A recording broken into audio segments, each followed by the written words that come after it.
Nous pensons tous à notre individualité, à être des individus libres, capables de faire ce que nous voulons.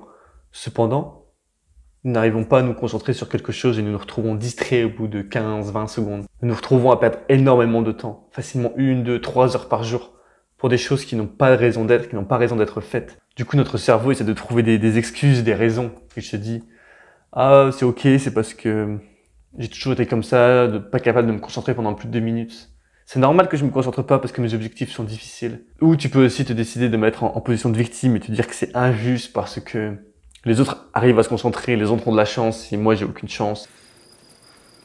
Qu'est-ce qui vous arrive encore? Je ne sais pas, je m'enfonce. Pourquoi? Je ne sais pas, je vous dis. Vous allez arrêter de faire le pitre quand je vous parle? De plus, ne te rappelles-tu pas la dernière fois que tu as été productif? Essaie d'y réfléchir. Pense à la dernière fois où tu as été capable de te concentrer sur une tâche. Peu importe la tâche, ça peut être jouer à un jeu vidéo, lire un livre, faire du sport, être sur ton téléphone ou discuter avec quelqu'un. Rappelle-toi la dernière fois que tu étais vraiment engagé dans quelque chose que tu faisais. Ça veut dire que c'est possible, ton corps est capable de le faire. Le manque de concentration n'est donc pas une fatalité. Ce qu'il faut faire à la place pour surmonter ce manque de productivité, c'est d'aller à la racine de ce problème. C'est de comprendre l'origine de ce problème pour enfin pouvoir le surmonter, voire même le faire devenir notre allié. Ton manque de productivité provient sûrement d'un esprit de la triade sombre de la productivité.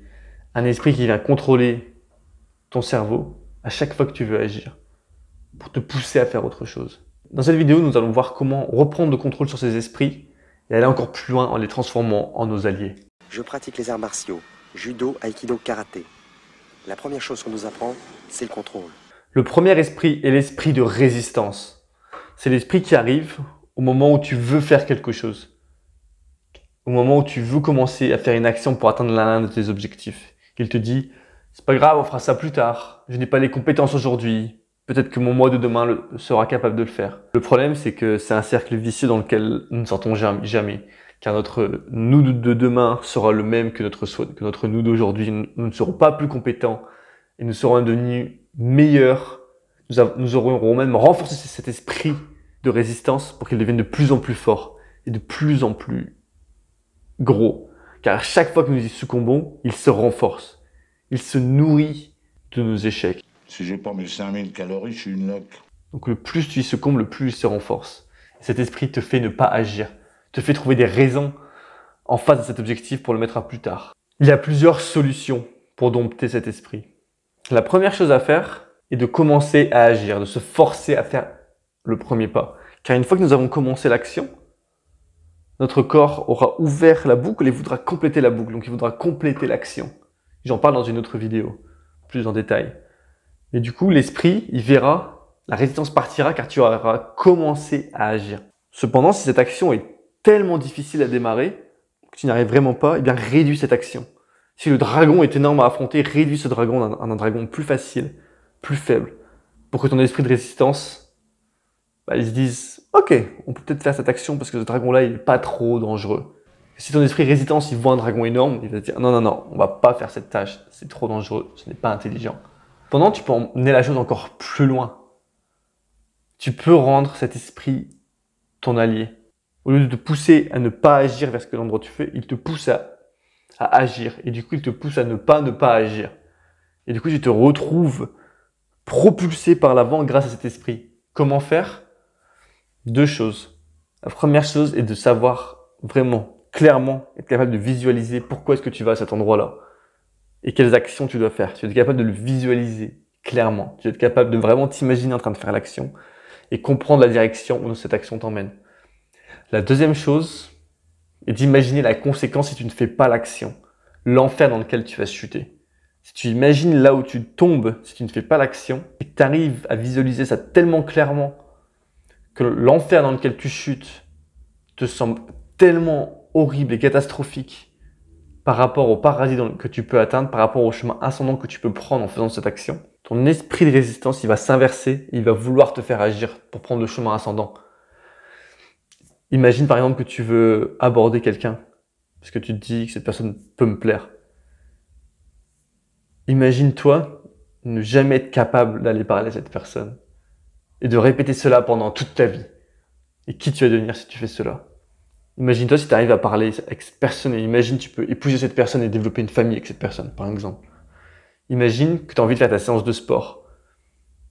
Et qu'avant chaque séance de sport, tu t'imagines ne plus jamais la faire. Et qui tu deviens, tu perds tes muscles, tu grossis, peu importe ce qui te fait peur.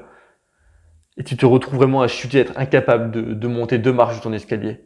Ou imagine là où tu vas finir. Eh bien, c'est bien plus puissant de t'imaginer l'enfer dans lequel tu vas finir. Donc, utilise ce contraste pour que cet esprit de résistance te pousse vers le sommet. Fais cela pour chaque chose de ta vie. Et tu auras dompté l'esprit de résistance.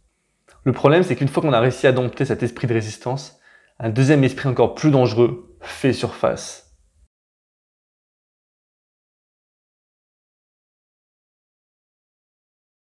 Le second esprit est l'esprit de distraction. C'est celui qui arrive lorsque tu commences à faire ta tâche, donc ça fait quelques minutes, et que tu commences à partir dans tous les sens, que tu vois ton téléphone, que tu veux regarder ton téléphone, que tu vois des bonbons, tu as envie de manger des bonbons. C'est celui qui nous fait cliquer sur Facebook lorsque nous sommes sur notre ordinateur. C'est celui qui nous fait regarder Instagram pendant des heures et des heures et des heures, alors que nous savons pertinemment que nous devons faire autre chose pour progresser. Le plus tu y succombes, le plus fort il va devenir. Donc tu entraînes ton cerveau à être distrait. À chaque fois que tu deviens distrait, tu t'entraînes à être distrait. Il y a une solution très simple pour le vaincre. C'est d'avoir un désir brûlant de faire la tâche en question. Il y a plusieurs fois pendant mon doctorat, j'avais envie de soumettre cet article. Mais je savais qu'il me manquait quelques petites choses à faire pour le finir. Et je savais que ça me prendrait quelques heures. Mon corps, il avait cette vision de l'objectif tellement claire, il voulait tellement faire cet objectif, que pendant ces 2 heures, tout mon être, tout mon esprit était unifié vers cette tâche. Pour vaincre l'esprit de distraction, tu dois être unifié vers une tâche. Pour ce faire, tu dois avoir un désir tellement brûlant de faire la tâche. Lorsque j'ai appris l'anglais, tous les jours, j'ai passé 2-3 heures à travailler chacune de mes compétences, listening, speaking, etc. Et la raison était tellement forte que je ne pouvais pas être distrait. Car en fait, je me sentais mal si je faisais pas la chose. Pourquoi est-ce que tu fais cette tâche et pourquoi est-ce que tu veux aller là-haut, dans ce chemin ascendant? Pourquoi tu veux prendre ce chemin? Et une fois que tu as cette tâche tellement claire, tu ne seras pas distrait. Parce que tu voudras vraiment faire cette tâche. Ce qui se passe lorsque nous avons une deadline 2 jours avant. C'est pour ça qu'il y a des personnes qui deviennent très productives et qui ne procrastinent plus 2 jours avant ou à la dernière minute parce que tout leur être est concentré vers cette tâche. Ils sont unifiés vers une tâche et ne pensent à rien d'autre. Toutes les distractions disparaissent. L'autre chose que tu peux faire, c'est justement d'éliminer les distractions. Il est très facile de succomber à la tentation. Résister à la tentation est difficile. Si nous voyons des tentations partout tout autour de nous, il est presque impossible de résister. Une fois qu'on a commencé à scroller sur Instagram, nous sommes perdus. C'est pour ça que j'ai plus Instagram, que j'ai jamais eu TikTok, que même maintenant j'ai dû enlever YouTube et mes emails de mon téléphone. Parce que la tentation est là. Et après, on prend le téléphone automatiquement, même en sortant par exemple d'un cours ou en sortant ou en marchant quelque part, et puis on scrolle et on regarde ses emails. Et c'est pour ça que je t'invite, deuxième outil pour vaincre l'esprit de distraction, c'est d'éliminer la tentation. Cependant, il reste un dernier esprit, le plus puissant de tous. Car s'il prend l'ascendant, il peut vraiment te faire chuter jusqu'en enfer. Et celui-là, il faut vraiment apprendre à le contrôler.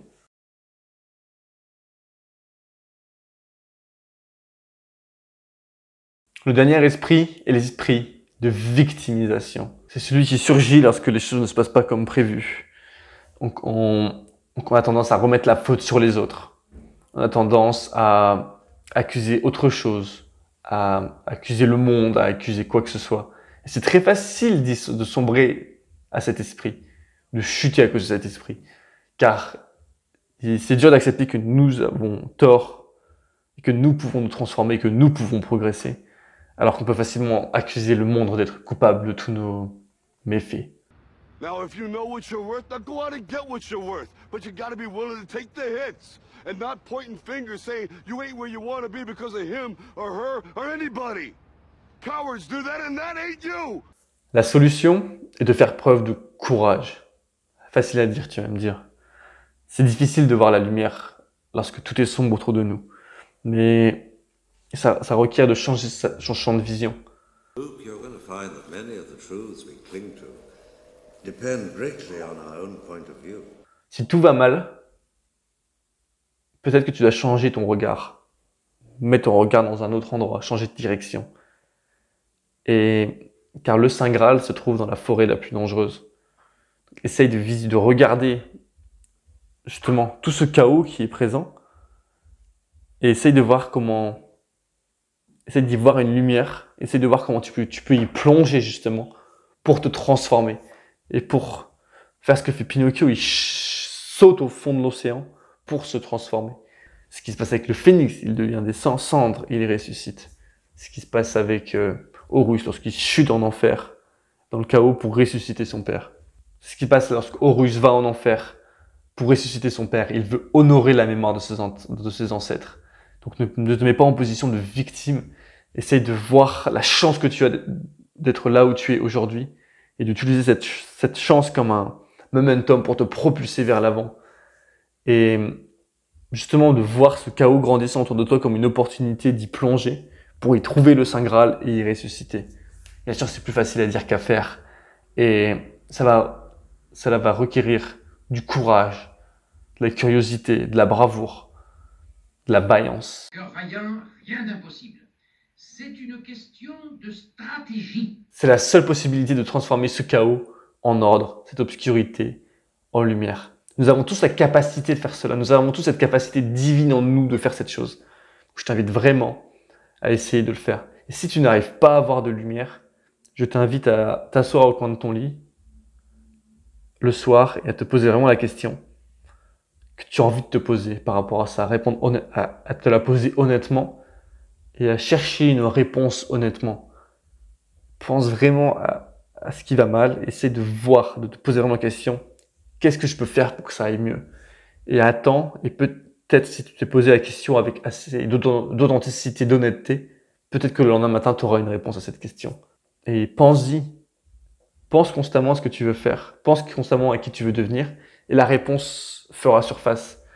Ça m'est arrivé lorsque je cherchais ce que je voulais faire, par exemple.